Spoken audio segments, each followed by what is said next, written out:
নমস্কার,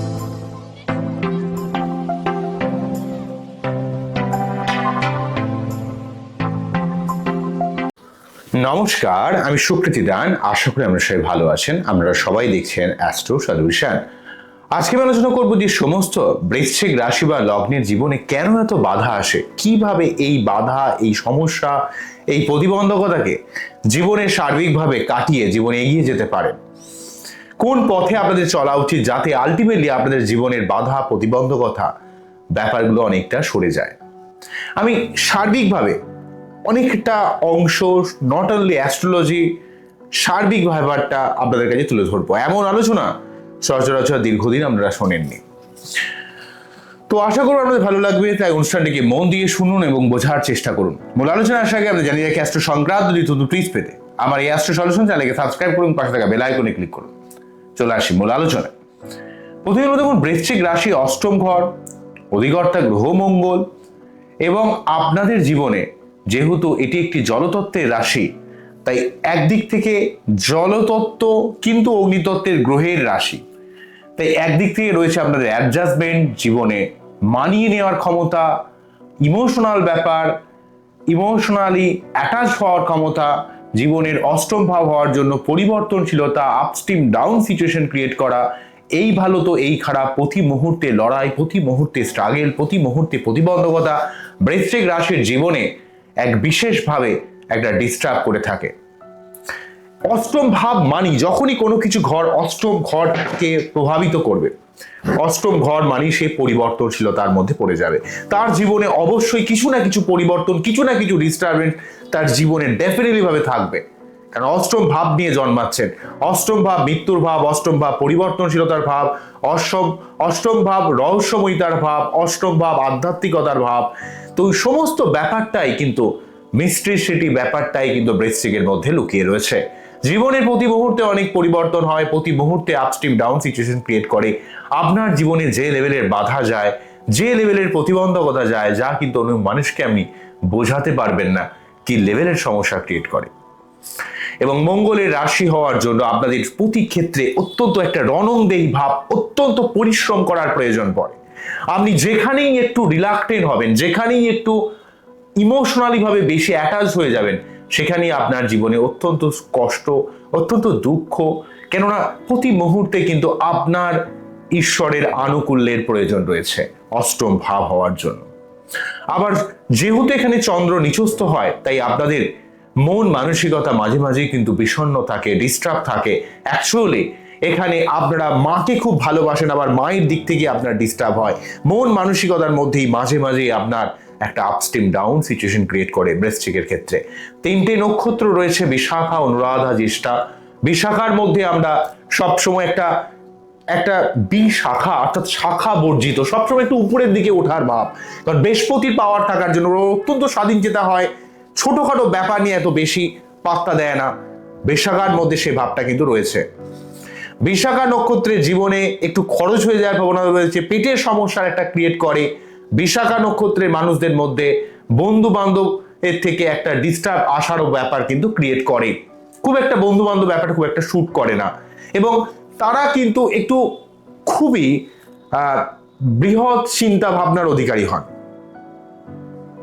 ঠিক আছে, তারা সবসময় একটা উচ্চ চিন্তা ভাবনা বা উচ্চ মানসিকতা হয়, কোনো একটা জায়গায় বেশিক্ষণ পড়ে থাকে না, সবসময় একটা পরিবর্তনশীলতা, সবসময় নতুন কিছু করা, নতুন ভাবে ভাবা।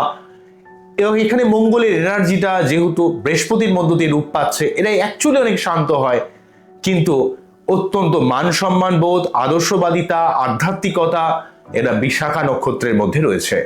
অনুরাধা নক্ষত্রের মধ্যে নেক্সট শনির প্রভাবিত হওয়ার জন্য অত্যন্ত ধৈর্যশীল হন, একটু ডাউন টু আর্থ হন, কিন্তু অনেক সময় মনের কথা ক্লিয়ারলি বলতে পারে না। যতটা বিশাখা বলতে পারে, কিন্তু অনুরাধা আলটিমেটলি সেই কথাটা প্রকাশ করতে পারে না, অনেক কথা একটু লুকিয়ে রাখে, চেপে রাখে।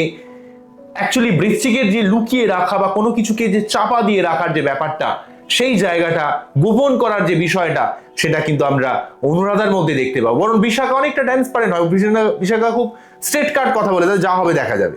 কিন্তু অনুরাধা একটু চাপা দিয়ে রাখে, অনুরাধার মধ্যে ফ্যামিলি কেন্দ্রিক প্রচুর ডিস্টারবেন্স ক্রিয়েট করে।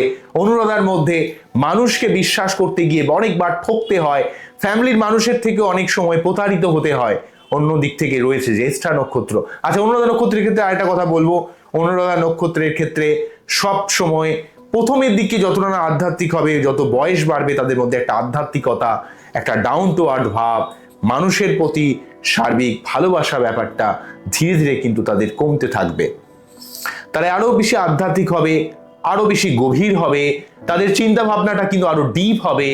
যেটা বিশাখা প্রথম থেকেই গভীর, কিন্তু বিশাখা মানুষের সঙ্গে এত বেশি অ্যাটাচমেন্ট পছন্দ করে না, কিন্তু অনুরাধা কিন্তু মানুষের প্রতি বা সমাজের প্রতি বা নিজের মানুষকে খুব আগলে রাখার চেষ্টা করে। সেই জন্য অনেক ক্ষেত্রেই তারা কিন্তু একটু প্রতারিত হয়ে যায়, অনেক সময় নিজের জায়গাটা থেকে অনেক সময় সরে যায়। পরবর্তী আসছে জ্যেষ্ঠা নক্ষত্র। জ্যেষ্ঠা নক্ষত্র অল্প বয়স থেকে, জ্যেষ্ঠা নক্ষত্রের সিম্বল হচ্ছে এখানে ছাতা, অর্থাৎ তারা কিন্তু অনেক দায়িত্ব পালন করে। জ্যেষ্ঠা নক্ষত্র অনেক অল্প বয়স থেকে ম্যাচিওর, কিন্তু বুধের নক্ষত্র যেহেতু এটা, এখানে চন্দ্র একটা পাজেল হয়ে যায়। অত্যন্ত ওভার থিঙ্কিং এর সমস্যা জ্যেষ্ঠার মধ্যে রয়েছে। জ্যেষ্ঠা একটা কথা একদিক থেকে কখনো চিন্তা করতে পারে না, জ্যেষ্ঠা একটা বিষয়কে এই দিক থেকে ওই দিক থেকে ওই দিক থেকে সেই দিক থেকে সব দিক থেকে ভাবে, তাই এত বেশি ওভার থিঙ্কিং করে যা প্রকৃত তার যেটা করা উচিত সেটা সে ভাবতে পারে না। এমন একটা ব্যাপার জ্যেষ্ঠার মধ্যে রয়েছে, কেননা এখানে মঙ্গলের এনার্জির পাশাপাশি এখানে বুধের এনার্জিটা আসছে, তাই এখানে জ্যেষ্ঠা নক্ষত্র কিন্তু মানুষের সঙ্গে খুব সহজে মিশতে পারে, কথা বলতে পারে, প্রথম প্রথম অনেক বন্ধু বান্ধব ক্রিয়েট করে, কিন্তু তারা যে বন্ধুকে রাখতে চায় সেই বন্ধুর জায়গাটা টেকে নেয় এবং সেখান থেকে তাদের মানসিক কষ্টের ব্যাপারটা তৈরি হয়েছে। জ্যেষ্ঠা নক্ষত্র বন্ধু বান্ধবের দিক থেকে যত ভালোবাসা বা যত দুর্বলতা, তাদের সব থেকে দুর্বলতার জায়গা কিন্তু বন্ধু বান্ধব, এবং সেখান থেকেই তারা কষ্ট পায়। তারা যে বন্ধুকে রাখতে চায় জীবনে সেই বন্ধুত্ব টেকে না, এমনও একটা ব্যাপার জ্যেষ্ঠা নক্ষত্রের মধ্যে সর্বদা রয়েছে। একটা ওভার থিঙ্কিং এর সমস্যা, একটা বাচ্চা সুলভ মেন্টালিটি জ্যেষ্ঠা নক্ষত্রের মধ্যে আমরা খুঁজে পাবো অনেকগুলো বিষয়কে। জ্যেষ্ঠা নক্ষত্র মধ্যে একটা ফ্যামিলি কেন্দ্রিক বিভিন্ন ডিস্টারবেন্স, সব সময় একটা নিজেকে প্রকাশ করতে না পারার একটা কষ্ট জ্যেষ্ঠার মধ্যে রয়েছে। জ্যেষ্ঠা নক্ষত্রের মানুষ একটু ক্রিয়েটিভ বা আর্টিস্টিক মেন্টালিটির হন, তারা অনেক সময় নিজেকে ঠিকমতো এক্সপ্রেস করতে পারেন না, একটু ভয় বা একটু ভীত হয়ে যায়, অনেক সময় ঘুমের সমস্যা ক্রিয়েট করে। এক তো চন্দ্র নিচস্থ, আবার জ্যেষ্ঠা নক্ষত্রে সেটা পড়লে সেটা আরো নেগেটিভ হয়ে যায়। তার জন্য কিন্তু সবসময় জ্যেষ্ঠা নক্ষত্রের মানুষদের মধ্যে একটা চিন্তা ভাবনা, টেনশন বা নার্ভের বিভিন্ন সমস্যাও কিন্তু চলে আসে। তো এই জায়গাগুলো কিন্তু দেখতে হবে জ্যেষ্ঠা নক্ষত্রের মধ্যে। ওসিডির সমস্যাও কিন্তু অনেক সময় জ্যেষ্ঠা নক্ষত্রের মধ্যে আসে, বা জ্যেষ্ঠা নক্ষত্রের মানুষদের মধ্যে অনেক সময় নার্ভ রিলেটেড কোনো প্রবলেম চলে আসে।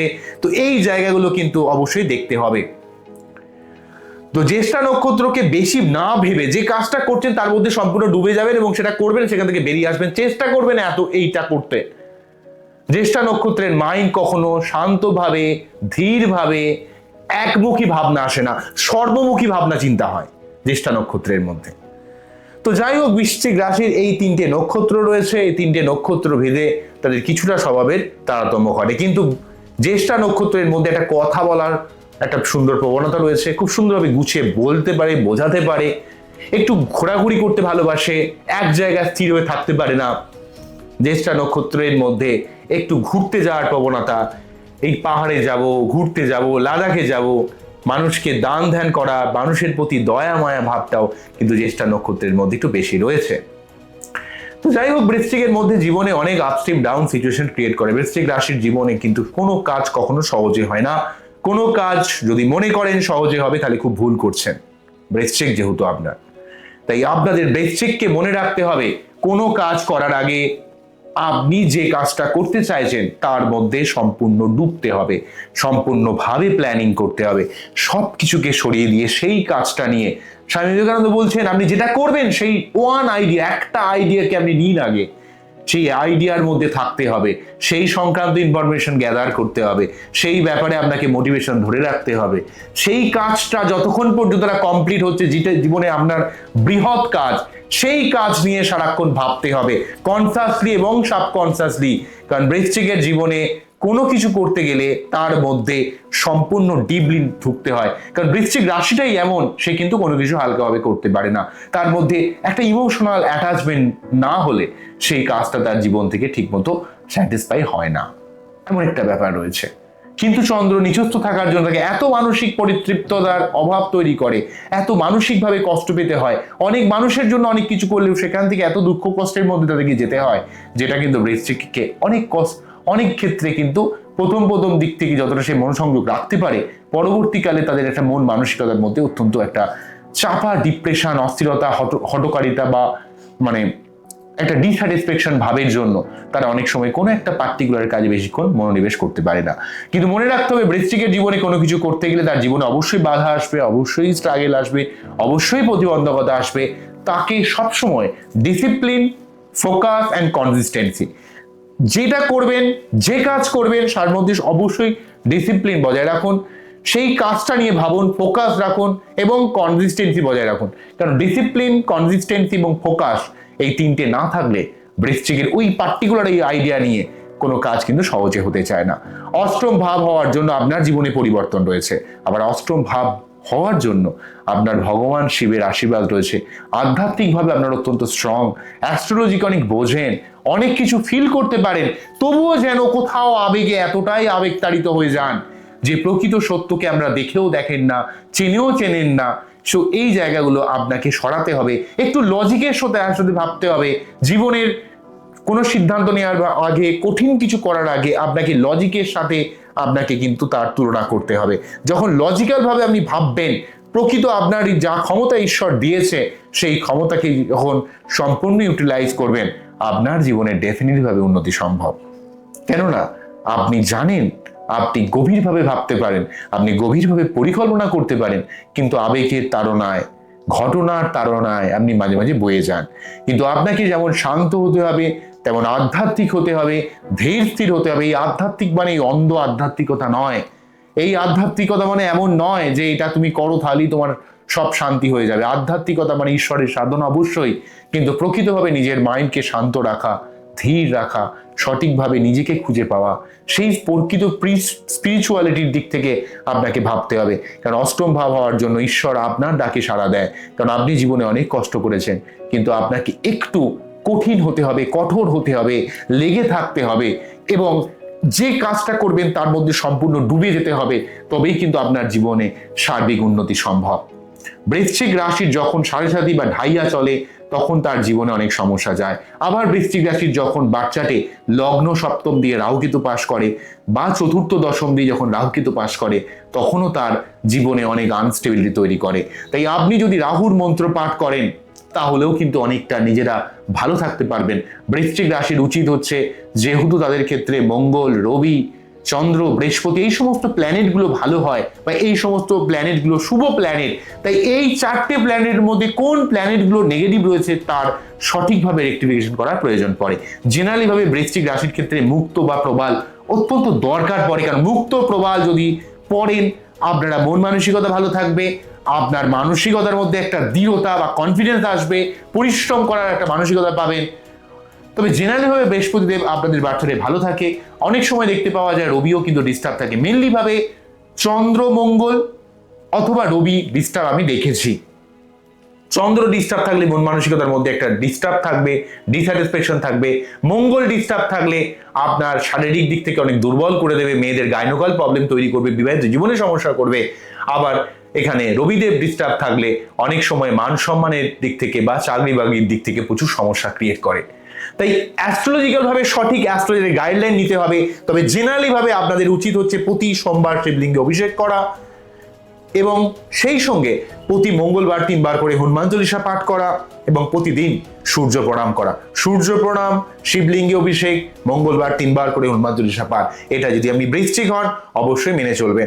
এবং যদি সারা জীবন পারলে তো খুবই ভালো, না পারলে কমসে কম যখন ঢাইয়া বা সাড়ে সাতি থাকবে সেই সময়টাতে আপনারা 2020 সালের মাঝামাঝি সময় আপনাদের সাড়ে সাতি শেষ হয়েছে, ঠিক আছে, এমনি করে প্রতি 30 বছর অন্তর অন্তর যখন শনি আবার রাশি পরিবর্তন করে যখন আলটিমেটলি তুলা রাশির ঘরে এসে পৌঁছাবে, তখন কিন্তু আলটিমেটলি তুলা রাশি ঘরে যখন শনিদেব আসবে তখন কিন্তু 7:30 স্টার্ট হয়ে যাবে। তো এইভাবে কিন্তু আলটিমেটলি আমরা অ্যানালাইজ করব। তার জন্য আমরা যদি প্রতি শনিবার নিরামিষ খান, শনি মন্দিরে পুজো দেন, তাহলে কিন্তু একটু ধৈর্যশীলতা, একটু ধীর স্থিরতা বা একটু ম্যাচুরিটি আসবে। কোনো মানুষকে আপনারা খুব একদম চোখ বুজে বিশ্বাস করবেন না, সে আমরা যতই কাছের মানুষ হোক না কেন। নিজের কর্ম নিজে করুন, সে আপনার যতই পরিচিত হোক, যতই আপনি ভালোবাসার মানুষ হোক না কেন, আপনাকে একটু সব সময় একটা যে পরীক্ষা নিরীক্ষা করার ক্ষমতা রয়েছে সেটাকে আপনি সবসময় জারি রাখবেন মাঝে মাঝে, ঠিক আছে? আপনাকে একটু ব্যাক ক্যালকুলেশন করার প্রয়োজন হয় জীবনে। নিঃস্বার্থভাবে মানুষকে ভালোবাসবেন অবশ্যই, কিন্তু কখনো কখনো আপনাকে ব্যাকে গিয়ে দেখতে হবে আপনি যেটা করছেন সেটা সত্যি প্রয়োজন আছে কিনা। কখনো কখনো একটু বেশি হয়ে যাচ্ছে না তো? একটু সবসময় আপনাকে মানে চোখ বুজে কোনো কিছু কাজ করবেন না, চোখ বুজে বিশ্বাস করবেন না, একটু ভাববেন, একটু দেখবেন, পরিস্থিতি বিচার করবেন। কারণ আপনার জীবনে প্রতি মুহূর্তে কিছু না কিছু পরিবর্তন হয়। তাই একটু আপনাকে সব ক্ষেত্রে একটু দেখে নেওয়া উচিত এবং ঈশ্বরের প্রতি সম্পূর্ণ সমর্পণ রাখা উচিত। জীবনে যে কাজটা করছেন তার মধ্যে সম্পূর্ণ নিষ্ঠা রাখা উচিত এবং সেই সংক্রান্ত ইনফরমেশন থাকা উচিত।